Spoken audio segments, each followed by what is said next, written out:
Si do t'jetë bota në vitin 2050? Ishtë bërë një intervistë inteligjencës artificiale dhe dëgjojeni se çfarë përgjigjesh ka dhënë. Është smenduri.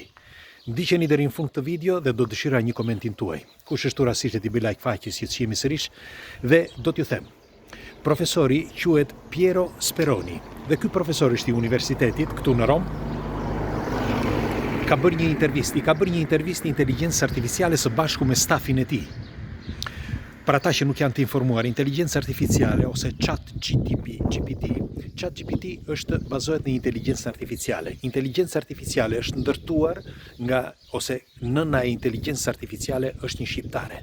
Nuk e dini apo jo? Pra Mira Murati. Është e vërtet që u themelua nga Sam Altman, që quhet babai, por pa nënën që nuk do ta gjeneronte, pra pa nënën shqiptare, Mira Muratin, nuk do të bëj ChatGPT. Dhe unë do t'ju them se kush është diferenca ndërmjet ChatGPT dhe algoritmit.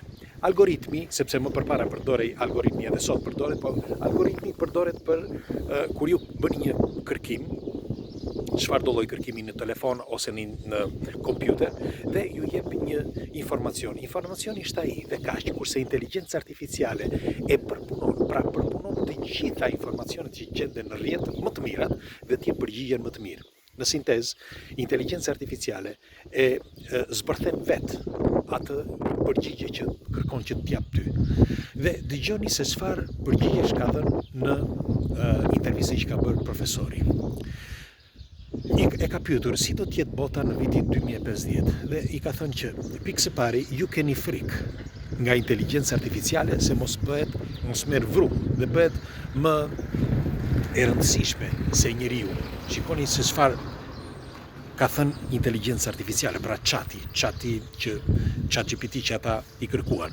Dhe tjetra, do të ketë probleme të mëdha financiare për arsye se inteligjenca artificiale do marrë vrull dhe robotika do t'jetë ajo që do bëj punët në përgjithësi dhe do të ketë një ekstremitet të varfërisë. Nga njëra anë do ketë shumë të varfër dhe nga ana tjetër do të ketë shumë të pasur.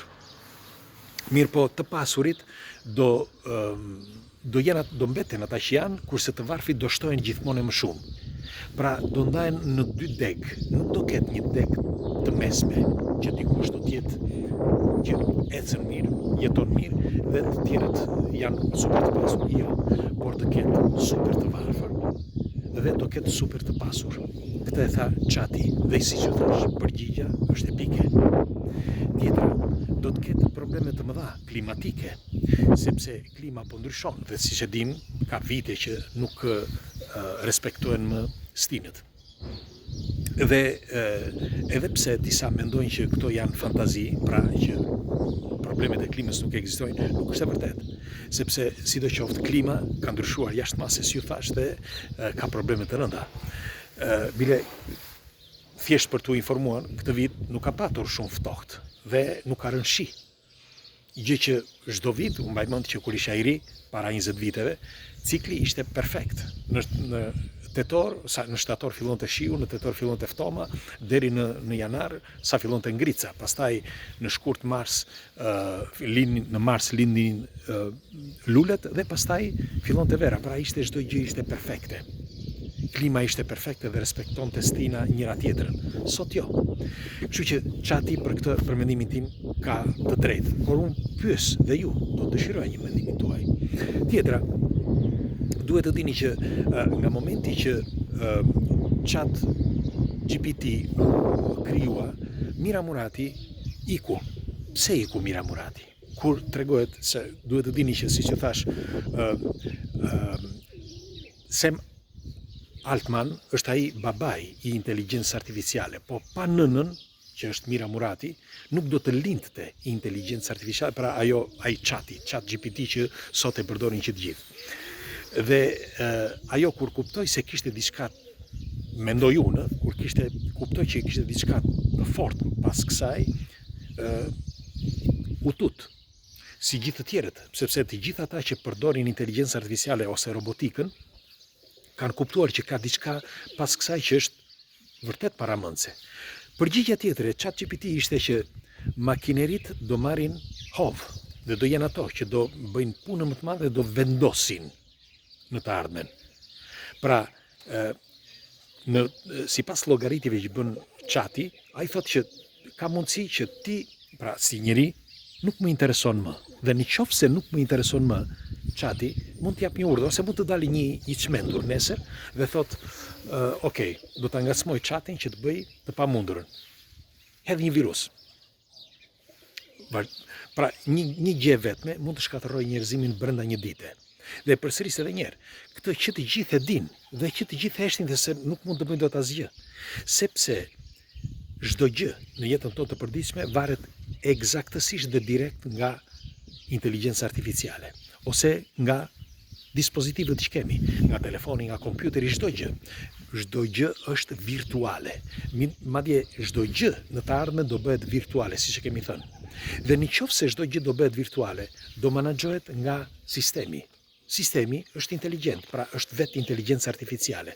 Dhe nëse nuk i nevojitet njeriu inteligjencë artificiale, pse do ta mbaj? Për çfarë arsye? Pra, në një ditë mund ta zhduk totalisht. Shiko, para disa kohësh, nuk e di nëse keni dëgjuar atë historinë që ju kam thënë që është një grua që ajo thotë që ka informata nga një civilizim që nuk dihet kush dhe kam bërë një libër për këtë, Ari Princesha e ëndrave, dhe kam folur gjatë për këtë. Ajo thotë që në një sistem diellor më të afërt me tokën, me planetin ton, ose me sistemin ton diellor, një planet, si thotë kjo, tani janë thashë themen, dakord. Ishte i njëjti civilizim si njeriu dhe pas mira vitesh u zhduk civilizimi i njeriut sepse e zhdukën vetë makinerit dhe nuk jetojnë më njerëz. Tani le ta marrim këtë si fantazi, por unë doja t'ju pyesja juve, nëse nuk i intereson njeriu inteligjencë artificiale një ditë sepse njeriu bën pis, nuk përse jo vetëm që bën pis, po shkatërron çdo gjë. Atëherë pse do t'i duhet inteligjencë artificiale për të mbajtur, për të mbijetuar në këtë planet, sepse ajo mund të mbijetojë vetvetiu. Ju nuk e di, e dini apo jo. Por i mjafton që ajo të ketë një bateri, pra një bateri të pashtershme, ose mund ta riprodhojë dhe vetë baterinë kur vi një moment, me fjalë, mund të ketë këtë sistem super kompleks që mund të krijojë vetë bateritë dhe të jetë e pafundme. Pra mos të rresht kurrë së jetuari. Dhe të mbaj pastër planetin, sepse në mendjen e saj, pra në mendjen e inteligjencës artificiale, nga ato që merren, pra nga informacionet që merren në përgjithësi, thotë që pse më duhet njeriu, për çfarë arsye? Mund ta zhduk, dhe zhduk brenda ditës. Tjetra, në përgjigje që ka dhënë inteligjenca artificiale për vitin 2050, thotë që në vitin 2050 do të ketë një reduktim të madh, do të ketë një rritje të madhe të popullsisë deri në 10 miliard, por do të ketë edhe një reduktim të thellë të popullit nga të parazitëve. E dëgjuat mirë, të parazitëve, të atyre që nuk punojnë ose që sorollatën, ku ta di unë. Kush ja tha inteligjencë artificiale? Ku e mori këtë informacion? E mori sepse shumë njerëz thonë që parazitët janë parazitë dhe nuk i nevojiten shoqërisë. Si do t'i zhduki atëre parazitët? Më thoni ju. Është pak komplekse, si disa edhe nuk i kuptojnë nga këto argument. Ndaj unë dëshiroj që shpeshherë kur ndet shkëndim, dëshiroj që të gjithë të komentojnë, sepse duke komentuar së bashku gjejmë edhe zgjidhjen e këtyre informacioneve. Kështu që është një listë gjatë. Ky profesor i universitetit, siç ju thash, quhet Piero Speroni, e gjeni, dhe ka një listë gjatë të pyetjeve dhe të përgjigjeve, që unë nuk dua të rri këtu orë të tëra, por në sintezë, me pak fjalë, ChatGPT e konsideron njeriu të pavlerë dhe sa afërmi, me fjalë, do krijojnë probleme të rënda të gjitha fushave, si llogaritë që ka bërë ChatGPT.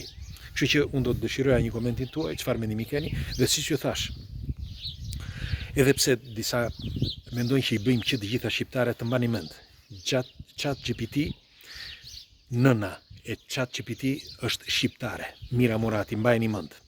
Dhe nëse i vjen në vesh Mira Muratit një video e tillë, do të dëshiroja, sepse i kam shkruar një herë, nuk më është përgjigjur, dhe do të dëshiroja që të të komunikoja, sepse do dëshiroj të bëja një intervistë të drejtë për drejtë të disa pyetje që mendoj që sepse kam lexuar shumë intervista të saj dhe kam parë që nuk i ka bërë kush. Duhet të bëj 2-3 pyetje të rëndësishme. Kështu që pres komentet tuaja, ju urojmë Miramuratit me projektin e ri suksese, sepse po bën një projekt të ri dhe ditën e mirë shqipe. Pres komentet tuaja. Kalofshi bukur.